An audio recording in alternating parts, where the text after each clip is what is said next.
রাষ্ট্রবিজ্ঞান শিক্ষাকেন্দ্র ইউটিউব চ্যানেলে সকলকে স্বাগত। আজ আমরা আলোচনা করব রবীন্দ্রভারতী বিশ্ববিদ্যালয় থেকে তোমরা যারা রাষ্ট্রবিজ্ঞান নিয়ে থার্ড সেমিস্টারে পরীক্ষা দেবে, তোমাদের যে সিসি 3.2 পেপারটা রয়েছে, অর্থাৎ হিউম্যান রাইটস ইন ইন্ডিয়া, এই পেপারে এবছরের জন্য যে সম্ভাব্য প্রশ্নগুলো আসতে পারে সেই প্রশ্নগুলো নিয়ে আজকের একটু আলোচনা করব। তো তোমাদের যে প্রশ্নগুলো রেখেছি সেই প্রশ্নগুলো দেখো, অন্যান্য পেপারগুলো তোমাদের সাজেশন দেওয়া হয়ে গেছে।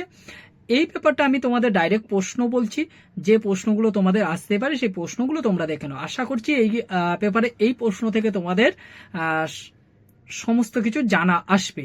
অন্যান্য পেপারে যেমন আমি সিলেবাস এবং প্রশ্ন বলেছি, এই পেপারে আমি শুধুমাত্র প্রশ্ন বলে দিচ্ছি। তো দেখো, তোমাদের জন্য ফার্স্ট যে প্রশ্নটা রেখেছি সেই প্রশ্নটা, discuss the international perspectives of human rights. Discuss the international perspectives of human rights. Second যে প্রশ্নটা রেখেছি, do you agree with the view that fundamental rights are considered as basic human rights of all citizens? Next প্রশ্ন, discuss the role of civil society. Discuss the role of civil society in the promotion and protection of human rights in India. পরের প্রশ্ন, critically discuss the composition and function of the National Human Rights Commission in upholding human rights in India.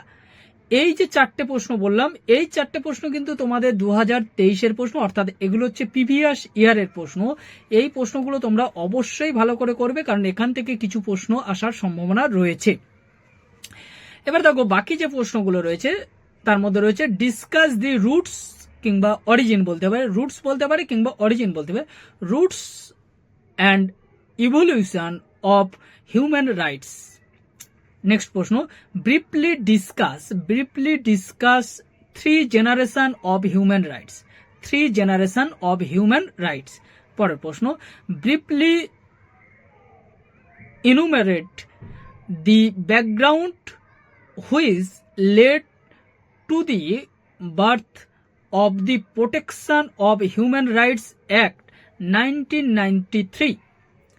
পরের প্রশ্ন, What do you mean by LGBT? Discuss the obstacles faced by LGBT groups in India regarding the enjoyment of human rights. পরের প্রশ্ন, Discuss how the caste system in India creates obstacle to enjoyment of human rights. আর last প্রশ্ন যেটা, সেটা হচ্ছে state human rights commission. State human rights commission. এই কটা প্রশ্ন করলে আশা করছি তোমাদের এই প্রশ্নগুলোর ভিতর থেকে তোমাদের জানা আসবে। এর বাইরে তোমাদের প্রশ্ন করার কোনো দরকার নেই। এগুলো তোমরা ভালো করে করো।